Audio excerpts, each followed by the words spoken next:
Welcome to This Week in East Brunswick. This week, Frost Elementary School celebrated its silver anniversary. Historic car buffs had a field day at the annual antique car show. There were some familiar faces out on the golf course to raise money for the Mayor's Scholarship Fund. And Peggy Ballister-Howes brings us another tip from her backyard. These stories and more are coming up, but first here's next week's program schedule. Keep moving with Lenore Kulik on Look Great, Feel Great Monday morning at 10. At 10:30, children enjoy stories from the library. On Tuesday evening, two authors, Brian Garfield and Thomas Hoving, discuss their latest novels on In Print at 7 o'clock. At 7:30, join John Megliaro and his guest, former Met Ron Hunt, on Sports Talk. At 8 o'clock, Animal Control Officer for East Brunswick, Mike Mansfield, gives us an update of rabies in New Jersey. Wednesday evening, Dolly Vasta is entertained by special guest Uncle Floyd on For Art's Sake at 7:30. And the Arts follows at 8 o'clock with a preview of New Brunswick's Oktoberfest. Thursday, watch This Week in East Brunswick at 7 and 8. And at 7:30, Patty Sullivan brings attorneys into the studio to field questions from senior citizens. Saturday's programming begins at 9:30 in the morning, and watch Channel 8's Community Bulletin Board for the program schedule and for the dates and times of upcoming high school sporting events. This year, the students, faculty, and staff of Robert Frost Elementary School are celebrating 25 years of educating East Brunswick youngsters. At a special program last week, several guests were on hand to talk about the history of the school and the changes over the years. This year, Frost School is 25 years old, and we're going to have a special celebration that will last all year long. This assembly is the beginning of our celebration. Now, because a celebration should be fun, we will today and throughout the course of the year have some things that are really fun to do, and we think you'll really enjoy them. Because we're a school, however, we think things should be educational, so through the year we'll have a lot of educational things connected with our anniversary, and things which we hope will teach you a little bit about what the school was like 25 years ago and what things have happened in the last 25 years. Well, I have to tell you, it's a real honor to be here on the 25th anniversary of Frost School. And I did a proclamation to read and present to someone, but I couldn't help but think about what the students 25 years ago thought of East Brunswick and what East Brunswick looked like. At that time, the mayor's name was Alec Borman. The town looked very much different. In fact, that was the year 1965 that we came up with the township flag. There were 28 police officers totally, and now we have approximately 90. There are about half as many people living in the town. We had no municipal building, we had no public library, and we had no police department. Route 18 was basically a two-lane road. There was no Brunswick Square Mall, Macy's. Actually, the largest store in town was the Two Guys department store on Route 18. And for you kids who wanted to go to the movies in East Brunswick in those days, you had to put your jammies on and go to the drive-in with your parents. And your parents, of course, were hoping you'd fall asleep at some point. But that's the way East Brunswick was. The Ramada Inn was here. And of course, I'm told there was that famous Golden Arches on Route 18, and that's McDonald's. But let me, on behalf of the school system, say congratulations. Congratulations on your 25th anniversary, and to tell you that I'm very honored and happy to have this opportunity to be here with you and recall some of those events. The students who currently attend Frost School were entertained by some fellow students. Then all students participated in a reading of Frost's Stopping by the Woods on a Snowy Evening. Hi, my name is Robert Frost. I was a very popular poet. I won many prizes for my poetry, and in 1961 even got to read one at President John F. Kennedy's inauguration. I was almost 87. I worked as a farmer, a teacher, and an editor. I gathered many ideas for my writing. The word poet means maker, and the greatest happiness has been the making of my poems. My poems were inspired by the beautiful scenery and hardworking people of Vermont and New Hampshire, where I lived most of my life. He gives his harness bells a shake to ask if there is some mistake. The only other sounds the sweep of easy wind and downy flake. The woods are lovely, dark and deep, but I have promises to keep, and miles to go before I sleep, and miles to go before I sleep.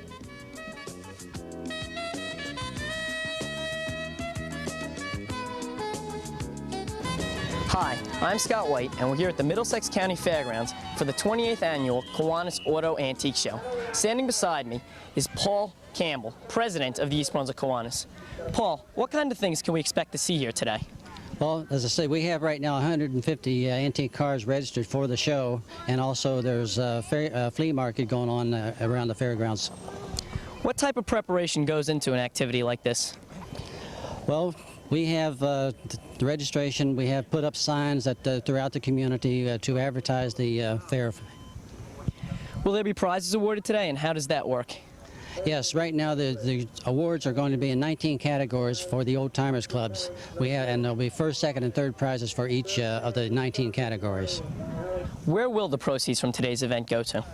They'll be going into different service projects that we do throughout the community, like Boy Scouts, Girl Scouts functions, also for the handicapped children, the brain-injured children, all of these functions that we support. And what kinds of things can we expect to see here today? Well, food. We have one of our major fundraisers at this fair is the Kiwanis sells food at the. There's also the flea market that is sponsored by the Old Timers clubs that are spread around the fairgrounds. Also, the Kiwanis is having a raffle, a mini Indy car that will be raffled off about 4 o'clock. All the money from our fundraisers go back into the community for service activities.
Where'd it go?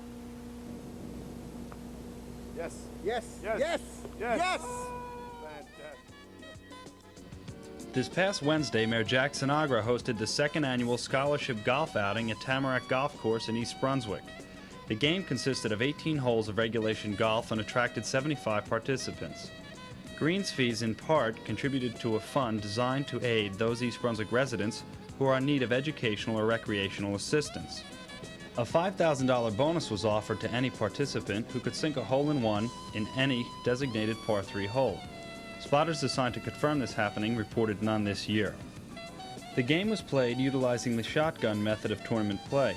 This is when foursomes begin at different tee areas simultaneously, assisting in the speed and organization of the game. Mr. Lou Neely, the township's financial director, contributed to the success of the program by soliciting participants as well as corporate sponsors. Sponsorship alone was responsible for raising approximately $7,200 for the needy.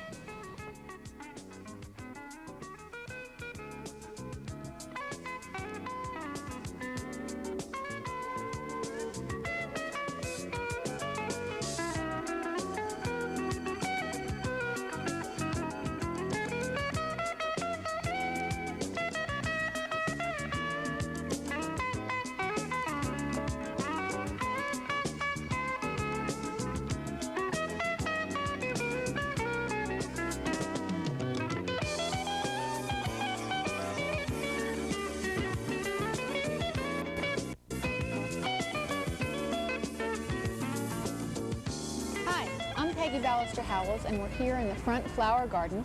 I'm sitting next to some zinnia plants that have gotten quite tall over the season. They still have some lovely flowers on them. Here's a nice pink one.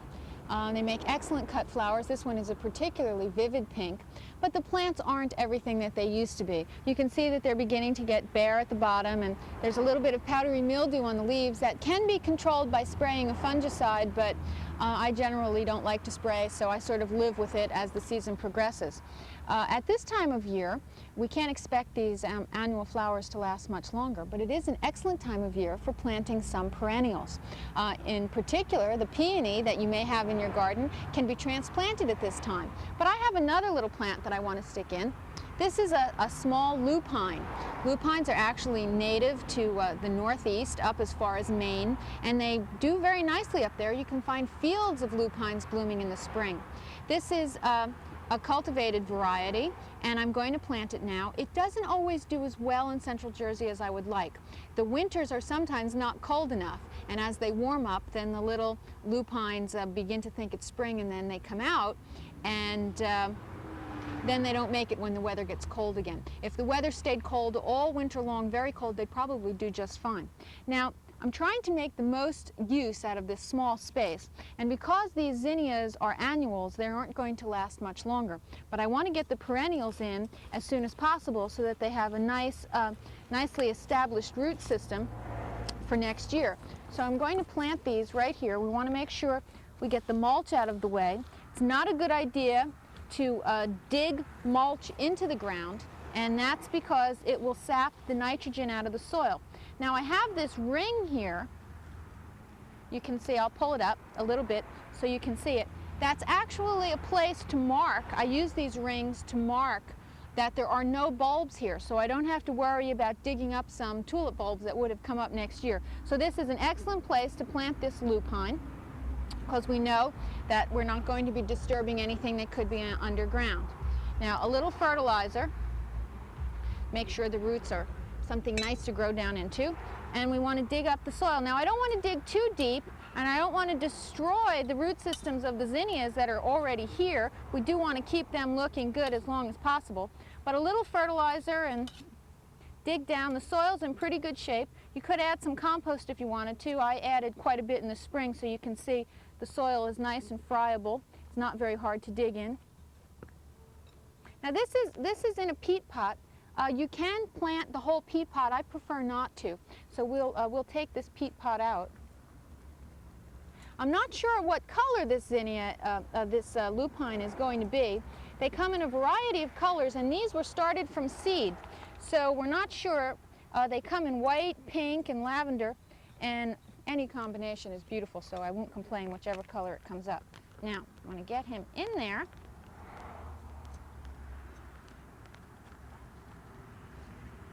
At this point, you want to get them in as soon as possible so that they have a chance to get established. We'll put the mulch back. Make sure after you get them planted that you give them a nice drink. And with any luck, next year, pretty much after the spring flowering bulbs have finished, around the same time that the irises are in bloom, we'll have pretty tall spikes of flowers on these lupines. We'll keep our fingers crossed. We'll see you here next time in the garden. Hello, and welcome to Consumer Aware. I'm Adrienne Eisner, Director of the East Brunswick Consumer Affairs Office. Today, there are many ways to buy products or services. Many consumers buy items through mail order or by telephone or even from television shopping programs. If you choose to shop this way, keep these tips in mind. Be suspicious of exaggerated product claims or very low prices, and read product descriptions very carefully.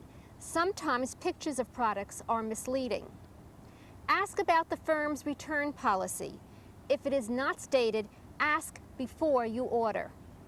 Keep a complete record of your order, including the company's name, address, and telephone number, the price of the items ordered, any handling or other charges, the date you mailed or telephoned in the order, and your method of payment. Keep copies of canceled checks and/or statements. If you order by mail, your order should be shipped within 30 days after the company receives your complete order, unless another period is agreed upon when placing the order or is stated in the advertisement. If your order is delayed, a notice of delay should be sent to you within the promised shipping period, along with an option to cancel the order. If you want to buy a product based on a telephone call from the company, ask for the name, address, and phone number where you can reach the caller after considering the offer. If you have any other questions about mail or telephone or television solicitations, please contact us at the East Brunswick Consumer Affairs Office. We are located in the municipal building. The telephone number is 390-6954. Thank you for joining me on Consumer Aware. See you again next time.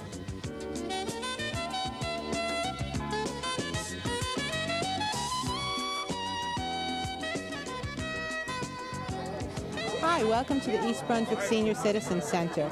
We've discovered a perfect way to bring the summer to a close. Mayor Jack Sinagra has invited all East Brunswick senior citizens to a barbecue. The weather is gorgeous. The mayor is cooking. He's assisted by Department Director John Cross, Department Director Judith Loveline, Business Administrator Jack Hoagland, and Council President Joe Hudak. He's also being assisted by members of the Senior Center staff. As you can see, the seniors are out in force having a wonderful time. We look forward to many happy occasions with the mayor this year and in years to come.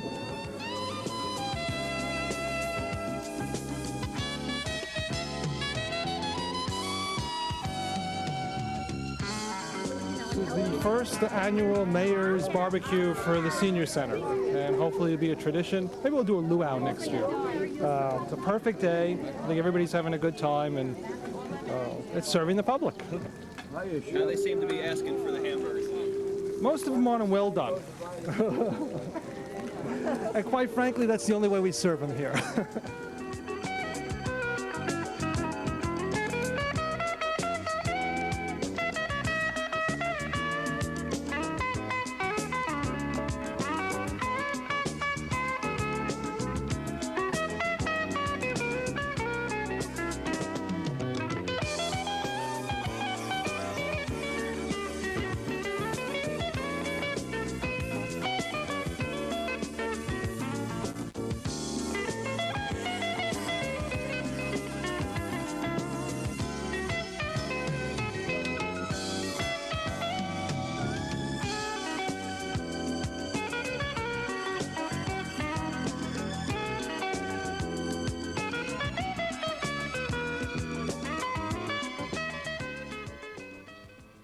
At Monday night's council meeting, Councilman Bill Kirk introduced two issues in a priority discussion.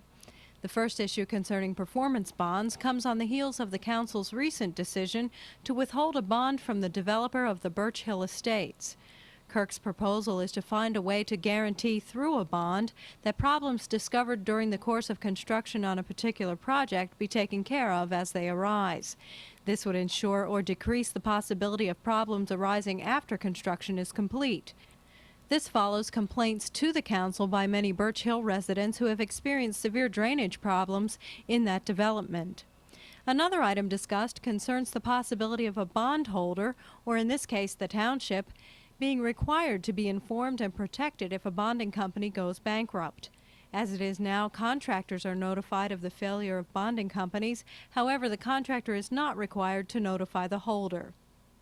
Both issues are being researched and reviewed for future discussion and possible implementation.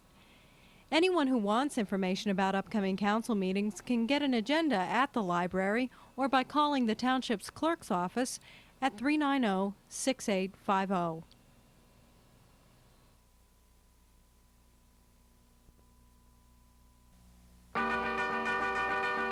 Riding along in my automobile, my baby beside me at the wheel. I stole a kiss at the turn of a mile, my curiosity running wild, cruising and playing the radio with no particular place to go. Riding along in my automobile, I was anxious to tell her the way I feel. So I told her softly and sincere, She leaned and whispered in my ear, cuddling more and driving slow, with no particular place to go.